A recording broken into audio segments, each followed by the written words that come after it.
बकरी और बाघिन। बहुत पुरानी बात है। एक गांव में एक बूढ़ा और बुढ़िया रहते थे। वे दोनों बड़े दुखी थे क्योंकि उनके कोई बच्चे नहीं थे।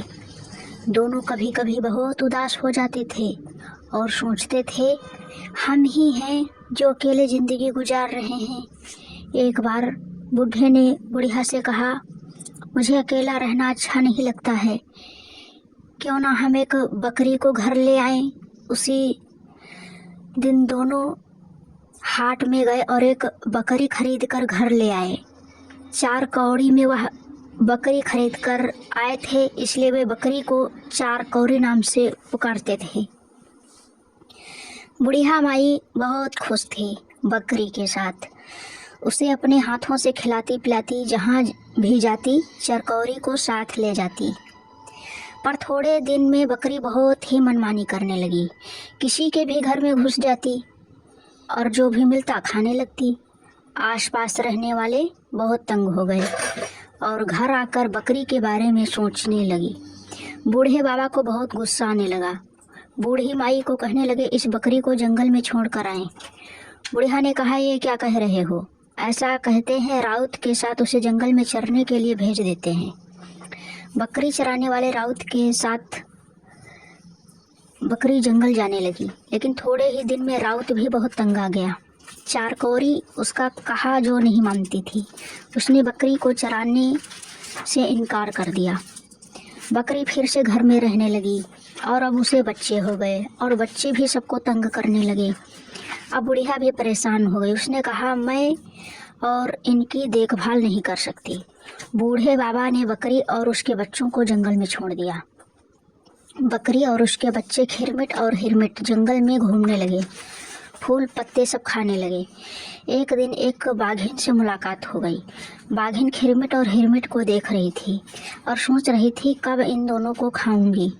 बाघिन को देखकर बकरी को समझ में आ गया बाघिन क्या सोच रही है। बकरी को बहुत डर लग रहा, पर हिम्मत करके वह बाघिन के पास गई और अपना सर झुकाकर कहा, दीदी प्रणाम। अब बाघिन तो बहुत अचंभे में पड़ गई। ये बकरी तो मुझे दीदी कह कर पुकार रही और उसे बच्चे को कैसे खाऊं। बाघिन ने कहा, तू कहाँ रहती है? बकरी ने कहा, क्या कहूँ दीदी, रहने के लिए कोई जगह ही नहीं हमारे पास। बाघिन ने कहा, तो तेरे पास रहने के लिए कोई जगह ही नहीं है? ऐसा कर, मेरे साथ चल। मेरे पास 2 मांद हैं, एक में तू अपने बच्चों के साथ रह जा। बकरी बड़ी खुशी से बाघिन के पास पीछे पीछे चल दी। उसे पता था बाघिन दीदी संबोधन से बड़ी खुश हुई हैं और अब वह उसके बच्चों को नहीं खाएगी। बाघिन के मांद के पास दूसरे मांद में अपने बच्चों के साथ बकरी खुशी से रहने लगी। बाघिन भी उसे तंग नहीं करती थी। लेकिन कुछ दिनों के बाद बाघिन को जब बच्चे हुए, बाघिन फिर से बकरी के बच्चों को खाने के लिए बेचैन हो गई। बच्चे पैदा होने के बाद वह शिकार करने के लिए नहीं जा पा रही थी। भूख से उसे ज़्यादा आ रही थी। बकरी बाघिन के आँखों की ओर देखती और मन ही मन चिंतित हो उठती। वह बाघिन के पास जाकर बोली, दीदी दीदी कहती है और बातें करती रहती है ताकि उसकी आँखों के भाव बदल जाएं। बाघिन उससे कहती, मेरे बच्चों का कोई नाम रख दो। बकरी ने कहा, एक का नाम 1 कांटा, दूसरे नाम का नाम 2 कांटा। बाघिन के बच्चे 1 कांटा और 2 कांटा और बकरी के बच्चे खिरमिट और हिरमिट। शाम होते ही बाघिन ने बच्चों से कहा, तुम तीनों अगर हमारे संग सोते तो बड़ा अच्छा होता, या किसी एक को अगर भेज दो। अब बकरी बहुत परेशान हो गई। क्या कहूँ बाघिन से? खिरमिट ने अपनी माँ को चिंतित देखकर कहा, माँ तू चिंता मत कर, मैं जाऊँगा वहाँ सोने। बाघिन के मांद में खिरमिट ने कहा, मौसी मौसी मैं आ गया। बाघिन बड़ी खुश हुई।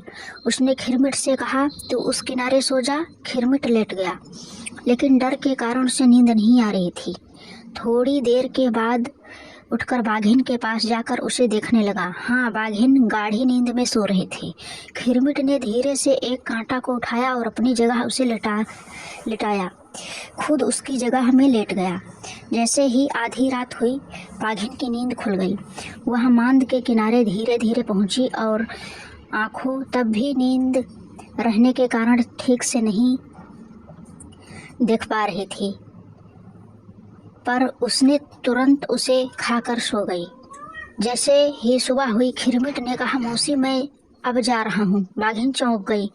खिरमिट जिंदा है तो मैंने किसको खाया? वह तुरंत अपने बच्चों की ओर देखने लगी। कहाँ गया मेरा कांटा? बाघिन गुस्से से छटपटा रही थी। उसने कहा, आज रात को आ जाना सोने के लिए। उस रात को जब खिरमिट पहुंचा सोने के लिए, उसने देखा बाघिन अपनी पूंछ से 2 कांटा को अच्छे से लपेट कर लेटी थी। अब खिरमिट सोच में पड़ गया। बाघिन ने कहा, उस किनारे जाकर सो जा। खिरमिट उस किनारे जाकर लेट गया, लेकिन उसे नींद नहीं आ रही थी। वह धीरे से मांद से बाहर आ गया और चारों ओर देखने लगा। उसे एक बड़ा सा खीरा दिख गया।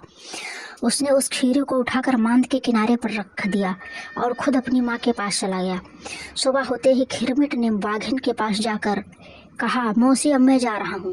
बाघिन उसको देखते रह गई और फिर उसे डकार आया।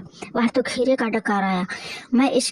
इस बार मैं खीरा खा गई। बाघिन बहुत गुस्से से खिरमिट की ओर देखने लगी। खिरमिट धीरे धीरे मांद से बाहर निकल आया और फिर तेजी से अपनी माँ के पास पहुंचा। दाई, अब बाघिन हमें नहीं छोड़ेगी, चलो जल्दी यहाँ से निकल चलते हैं। बकरी खिरमिट और हिरमिट को लेकर भागने लगी। भागते भागते बहुत दूर पहुंच गई। बकरी खिरमिट और हिरमिट को देखती और बहुत दुखी होती। ये नन्हे बच्चे कितने थक गए हैं। उसने बच्चों से कहा, थोड़ी देर हम तीनों पेड़ के नीचे आराम कर लेते हैं। पर खिरमिट ने कहा, माँ बाघिन तो बहुत तेज दौड़ती है, वह तो अभी पहुँच आएगी।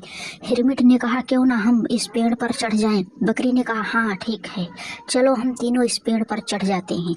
बकरी और हिरमिट पेड़ पर चढ़ गए और आराम करने लगे। उधर बाघिन बकरियों के मांद में पहुंची। उसने देखा इधर उधर कहाँ गई बकरियाँ। बाहर आई और उसके बाद बकरियों के पैर के निशान देखकर समझ गई कि ये तीनों किस दिशा में गए हैं। उसी को देखते हुए बाघिन चलती रही, फिर दौड़ती रही। उसे ज़्यादा समय नहीं लगा, उस पेड़ के पास पहुंच गए। पेड़ के निशान तक ही और बकरियों की गंध भी तेजी से आ गई। बाघिन ने ऊपर देखा तो वह वहाँ बैठे थे सब। बाघिन ने कहा, अभी तुम तीनों को मैं खा जाऊंगी, अभी ऊपर आती हूँ। खिरमिट और हिरमिट तो डर गए, डर के माँ से लिपट गए। बकरी ने कहा, अरे डरते क्यों हो? जब तक हम पेड़ के ऊपर बैठे हैं वह बाघिन हमें खा नहीं सकती है।